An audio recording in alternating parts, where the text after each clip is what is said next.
Hi everyone, welcome back to the channel.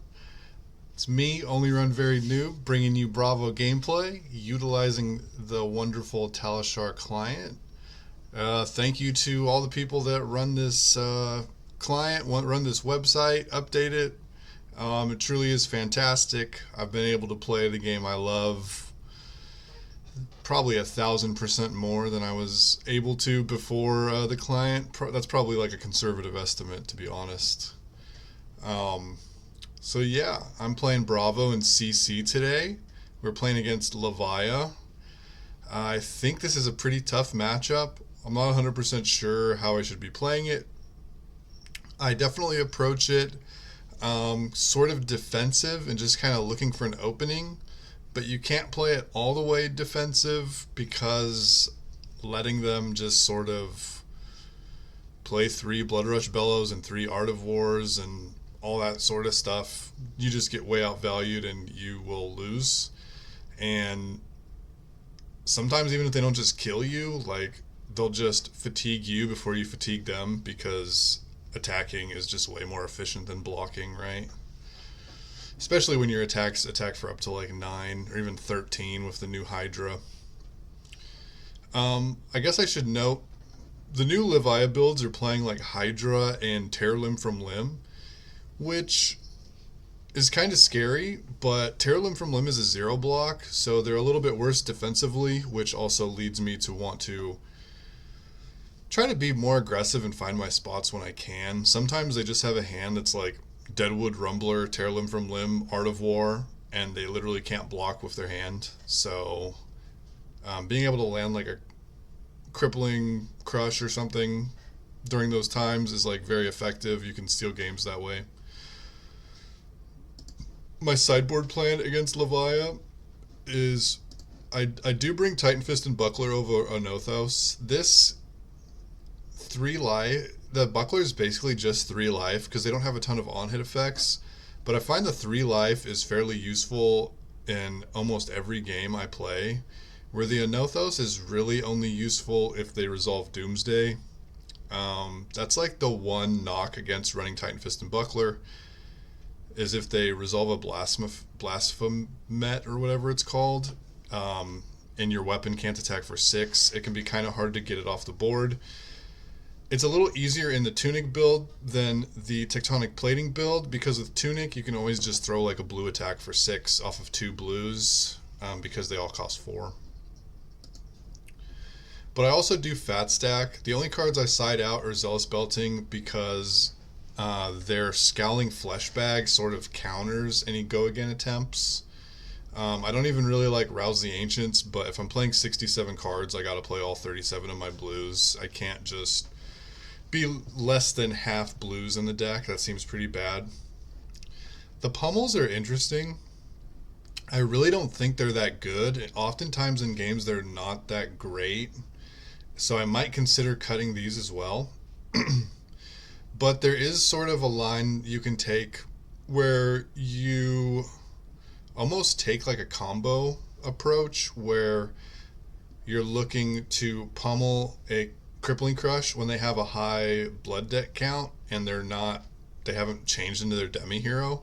That might be less relevant nowadays because of their demi hero, but it's something I used to do a long time ago that was fairly effective because you can just sort of get their entire hand and make them take a bunch of blood debt, and that's one way to like kind of win a game if you have enough life buffer to face tank their turn and crack back with a 5 card 3 blue pummel Crippling Crush hand.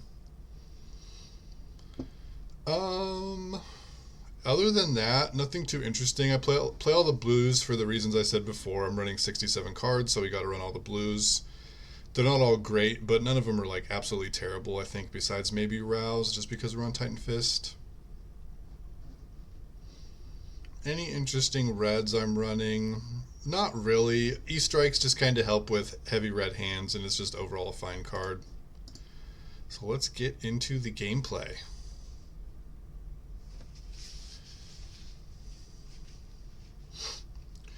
We're going first, and we don't really have much to do here, but I am going to tear us under a Titan Fist. This will either help fatigue him a couple cards, which isn't the best because it does turn on his ability to use those Blood Debt Brute cards that make him um,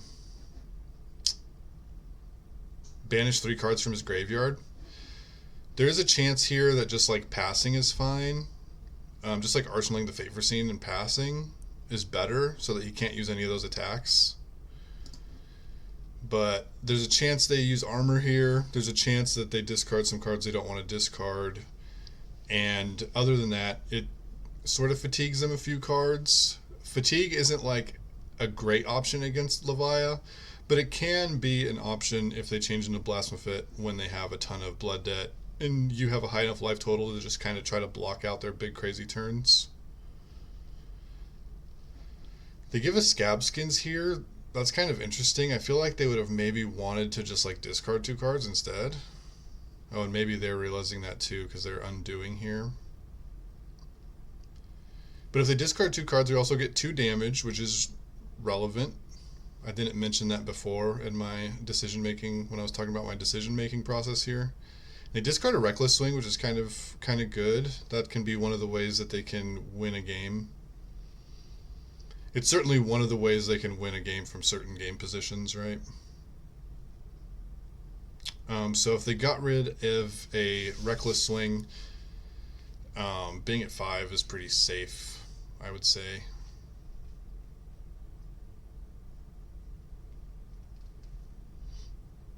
They barraging Beatdown, and we just don't have anything aggressive. We have 4 blues, which is kind of unfortunate. So we are just going to give them 2 cards. And then just hammer for 4. Which is kind of an ugly turn cycle, but it is what it is.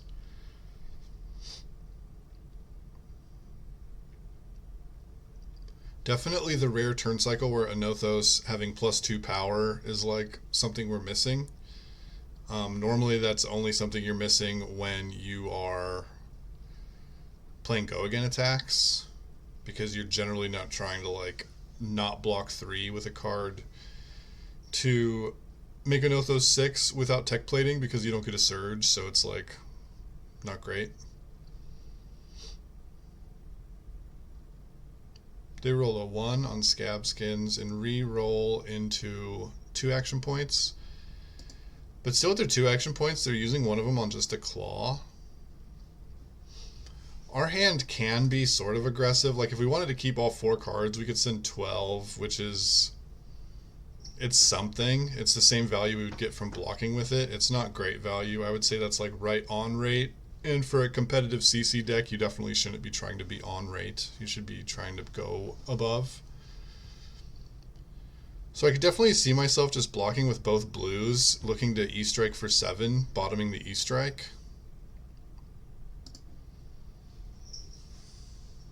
And I'll probably end up blocking one of these claws. If the follow-up is Swing Big, there's some like interesting considerations, and it ends up being Swing Big. So we could give him armor, since armor in this matchup is usually just life. Like this is the only sort of on-hit effect you're trying to stop, I believe. It's sort of like a reverse on-hit effect, right? It's like a on-full block effect, but it's essentially the same. Like you cover it up and get some extra value that way. We could use the defense reaction arsenal and 2 equipment to get the quicken, and then like E-Strike, draw a card, E-Strike for 7.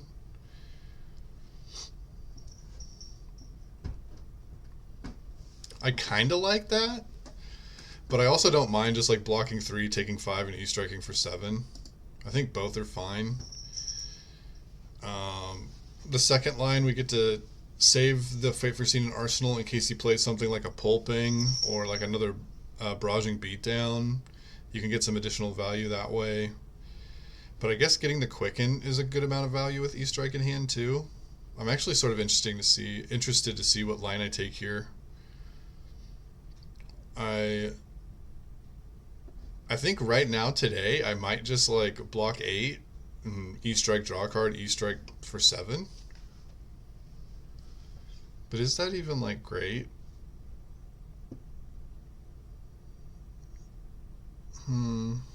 It's like 12 value, but we give up a defense reaction, an arsenal, and 2 equipment. The Scowling Flesh Bag is definitely a reason to not try any go again lines. So that's something important to consider here, and makes it so the E-Strike for 7 line has got to just be better. Because if we E-Strike for 5, draw a card, and it has go again from the Quicken, he can just block with Scowling Flesh Bag. In worst case scenario, we don't even draw a blue to like hammer afterwards, or he Scowling Flesh Bags away our blue, and we're just left with like an E-Strike. And we're not really planning to go again with our deck configuration. Like if we had Zealous Beltings and stuff in the deck, not sure why we would, but if we did, we could try to get the Scowling Flesh Bag out of the way, and maybe there'd be some value there, but I think just taking the safer line is, well, safer. So E-Strike for 7, we get 2 cards. And we just see a Claw for 3. Unfortunately, we don't really have a hand we can do much with. I guess his 2-card hand is only sending 3, so it's like we don't get to capitalize on his bad hand, but we still get to do something, right? We can just block 3 and then Command and Conquer. There's even a chance, because we have Tunic and like 2 cards behind, that he could use Scowling Flesh Bag on this Command and Conquer, being afraid of Pummel. So it's like a little additional like psychological value here, I guess.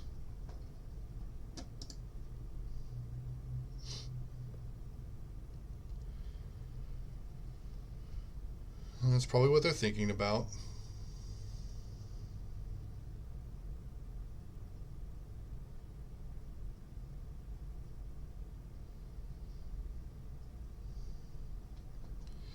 Levia is an interesting one. I feel like if they're just blocking with 2 cards and sending like 1 attack per turn, that we should be pretty fine. I think we get into a lot of trouble and lose a lot of games when they kind of go like aggro and they're like rolling scabs and drawing Blood Rush Bellows and stuff, is when we're having a really tough time.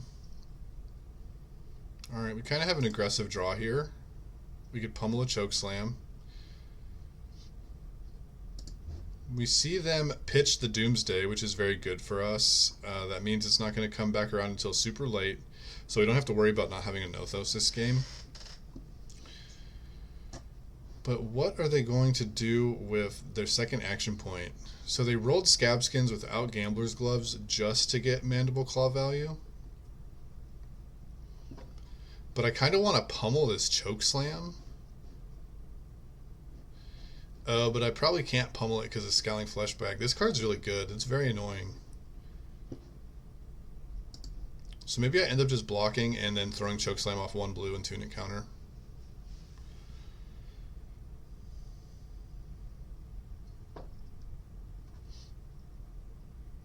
Yeah, that's what I decide to do.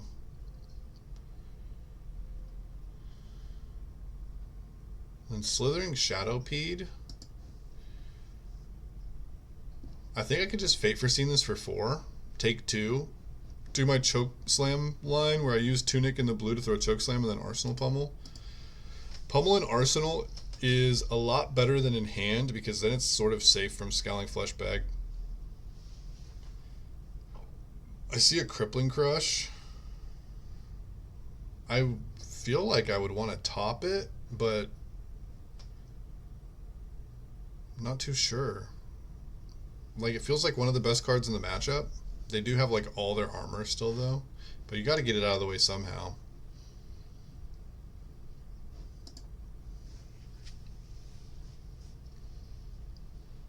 So we send our 2-card 8. Really good value. Definitely liking the Tunic build with 3 Chokeslams and 3 red debilitates, because sending 2-card 8 is just it's good value, not to mention that like the crush effects are very relevant.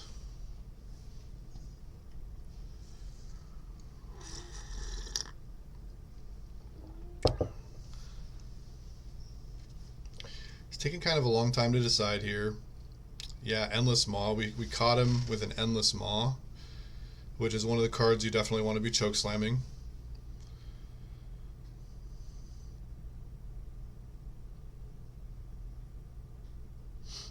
Another thing I didn't talk about Pummel when I was sideboarding is it's pretty bad with Titan's Fist, but we're definitely hoping to use it on an attack in this matchup. But it looks like we're actually going to just use it on Titan Fist this turn, which is another reason that you might miss an Othos.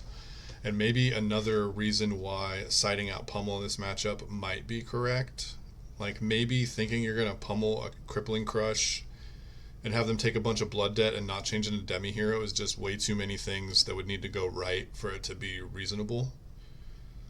And maybe just siding it out as it's a red 2 block most of the time. And using it on Titan's Fist certainly feels bad.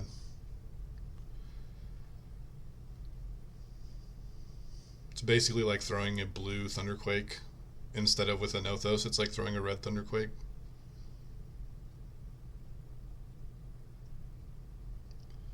Did he just throw Swing Big?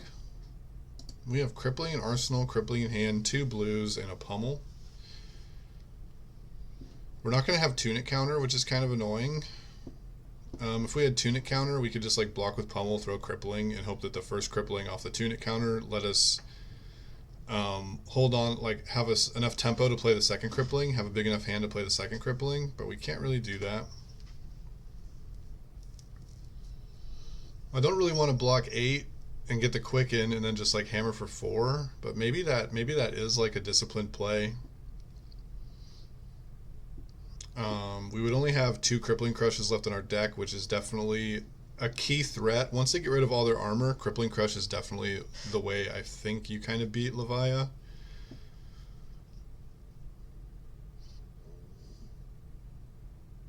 We could also roll the dice with Crown of Providence, but I don't necessarily love doing that. Yeah, I think I want to block 8 and then just hammer for 4. Kind of sucks. But I'm not liking any of my other options, really. You can just take 8 and throw Crippling Crush. But that seems bad, too. Oh, I actually do end up blocking 8. I didn't think I would do that. But I guess right now that's the play I wanted to make. I just wasn't expecting myself to make the discipline play. A lot of times when I'm recording these games, I'm not like paying the most attention to my game. I'm definitely paying full attention now that I'm watching it back. But a lot of times I just kind of play games on Talishar. I don't know. I have a lot less focus on Talishar than I do when I'm playing like in real life or on cardboard. So we get a Blood Rush Bellow turn. It was going to come eventually. We do have a significant life lead. So maybe just trying to block this out is fine.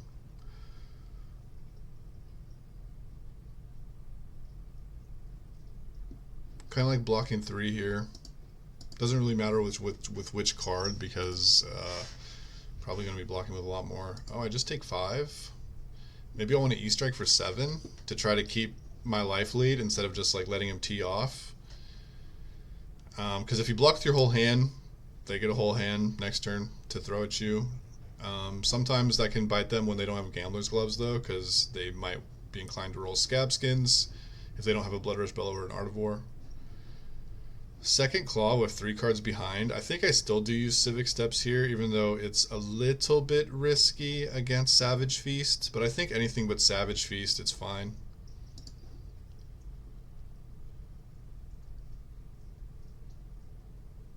Oh, and I guess I do block with E-Strike because I want to dominate this Crippling Crush.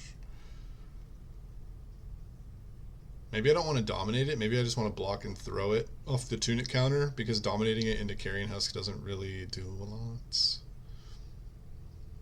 But then they throw a Swing Big for 10. I think I just block this for 9. Move on. Like, I don't want to take 10.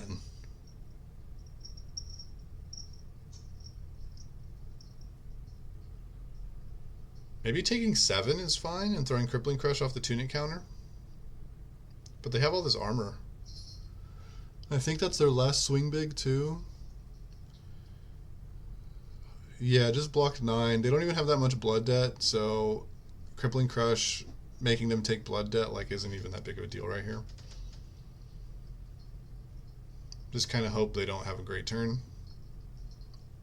Have to roll Scab Skins or something. Fortunately, they do have a Dread Screamer, so they're going to have another big turn. Hopefully just like 12 or 13. Yeah, I think just blocking 6 here is fine.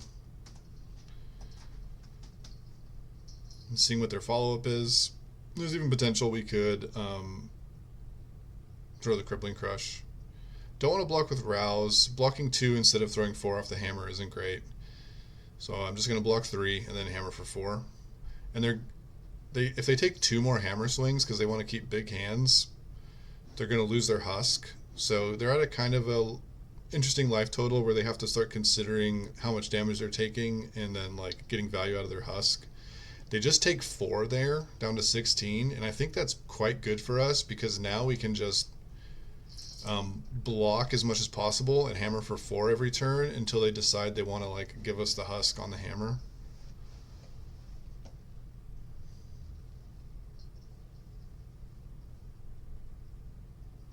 Yeah, not sure why I would use Civic Steps on the first claw. Usually want to use it on the second claw.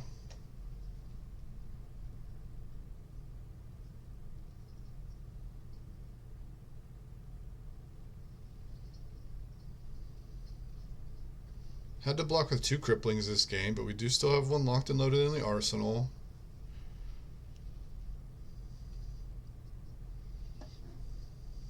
And as you can see, I use Civic Steps on the second claw, even when they have 3 cards behind.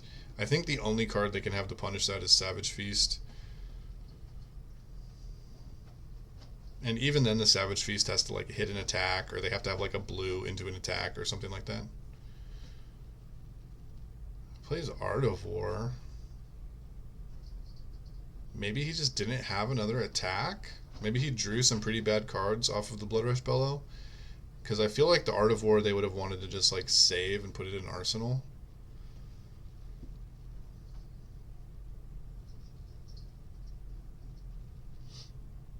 But because they're at 16, I think I really do want to keep the blue to hammer them. It sucks taking 7 there down to 12, but I like threatening the Carrion Husk when they're at this life total. And we sort of still have like the same armor, like 6, 7, 8, 9, and they have 6, 7, 8, 9, 10, 11. So they have 2 more armor than us. 3 more if we don't want to block with the Tunic, but most games you eventually block with the Tunic. Besides the games you're winning, right? Like if you're just far ahead on life, you're probably never blocking with Tunic.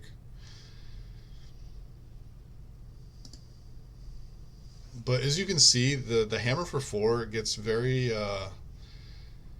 annoying for them when they're at 17 or less, because if they go down to 13 without blocking with Husk, they just like lose it. So they never want to be doing that, I don't think.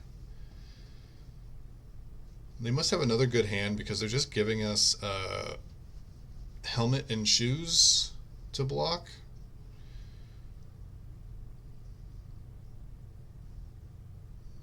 They just Convulsions. Convulsions and Endless Maw is not bad. 10 Dominate. And we actually have a hand that can't really punish that. We draw one of our light blue hands, which definitely happens in this build. But what can we do here? I think we sink below the Spinal Crush and then look for a blue or a yellow so we don't have to use our Tunic counter to throw Chokeslam. We could even use some equipment here just to like buffer our life total, since we're not like saving it for any on hits. In fact, saving it for like the Dominate effect here is probably like one of the better ways we can use our armor now that all the swing bigs are gone. We don't hit a blue, but we do hit a Command and Conquer. And I think that's probably better than using our Tunic counter to throw Chokeslam. Command and Conquer, like Chokeslam, they might not even want to block because they might just go like Dread Screamer into an attack and not care about a buff. But Command and Conquer getting this last, like, threatening their arsenal is, like, always fairly relevant, I think. Yeah, I think throwing this Chokeslam is kind of a mistake. Because I think I want to keep my Tunic counter for my Crippling Crush and Arsenal. Maybe just the extra 2 life that Chokeslam represents is better than Command and Conquer, but not sure. Like, I think throwing Command and Conquer here is better. And I think I would even overpitch the Chokeslam to have a higher chance of drawing like a bunch of blues for my Crippling Crush and Arsenal.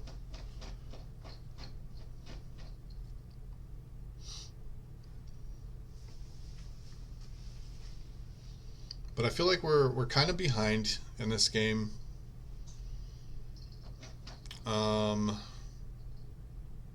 They have a bunch of blood debt, so we could maybe fatigue them if they switch to Plasma Fit. But that's not always the easiest thing to do. Not sure what they have in their Banish Zone, but if they have like Dread Screamers and stuff, it can be really tough. Especially if they have like Tear Limb from Limb in their build. It's kind of hard to fatigue that card.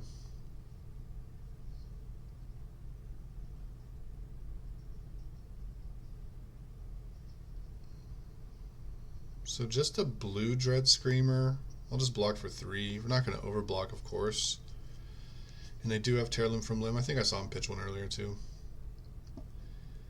And they roll Scab Skins, and in a game I think that they were leading, they are now incredibly far behind. They just lose their turn because they don't have Gambler's Gloves, and we have 3 blues and Crippling Crush, and they have no armor.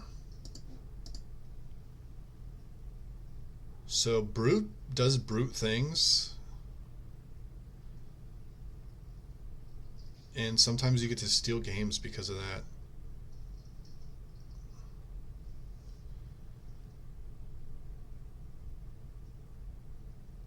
Just plays Art-of-War to play Art-of-War, I guess, get it out of his hand. But we are going to dominate a Crippling Crush.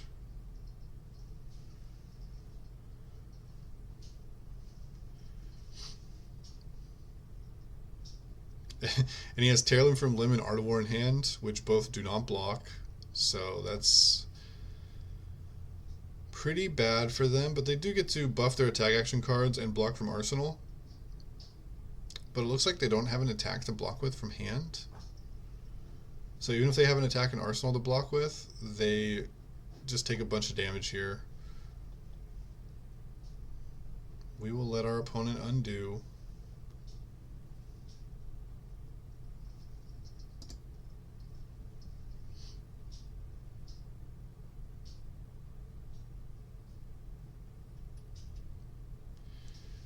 He had enough life to just take the damage, and he ended up discarding his 2 non-blocks. And he has a Blood Rush Bell in Arsenal. But unless he has an attack that can turn off Blood Debt, he just dies here.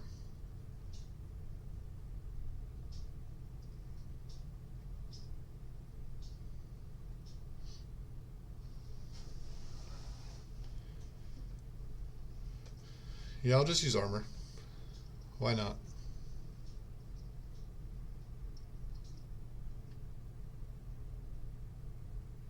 Oh, and then he claws, and he's just dead.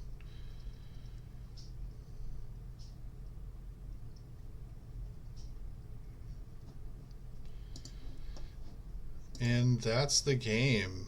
I definitely thought we were going to lose that game. I thought we might have had a chance if we ever got to dominate that Crippling Crush, and that's kind of what happened. Is they had a turn that they rolled a 1 without Gambler's Gloves, and then proceeded to draw a bunch of stuff that couldn't really block easily, although I guess the dominated Crippling Crush wasn't going to be easy to block no matter what, unless they had something in their arsenal like a Sink Below or a Shadow Beast of the Shadow Realm, or whatever it is, the defense reaction with Blood Debt. This is a very hard matchup. Definitely want to get better at it, but I'm never too sure. Like, even you could probably see me talking about my lines in this game and just like kind of naming off what I thought my reasonable options were and not even knowing what the best line would be. It's a matchup I don't have a ton of practice with, even though, I have a handful of games on Talishar. It's not the most popular deck, and a lot of times when I play against it, I feel like I don't really learn how I'm supposed to beat it. Like, it almost feels like it's up to the Levia deck to just not have good turns, to like roll some ones, to, kind of beat themselves more than I can do anything to beat them. It kind of feels like a bad matchup, but the results make it seem like it's not that bad because they beat themselves like a non-zero amount of the time, even though their deck's very powerful. I think their deck's even more powerful now with the Terralim from Limtech, but it's also more fragile because adding more zero blocks to your deck, of course, makes your deck more fragile, especially against a deck like Bravo that can have crush effects that just sort of rip apart your hand. And when Levia gets her hand ripped apart, she takes damage from Blood Debt, and it can just kind of snowball out of control. But yeah, hopefully this was a fun one to watch. Definitely an interesting ending to this one. The first, however long this video is, 20-minute gameplay.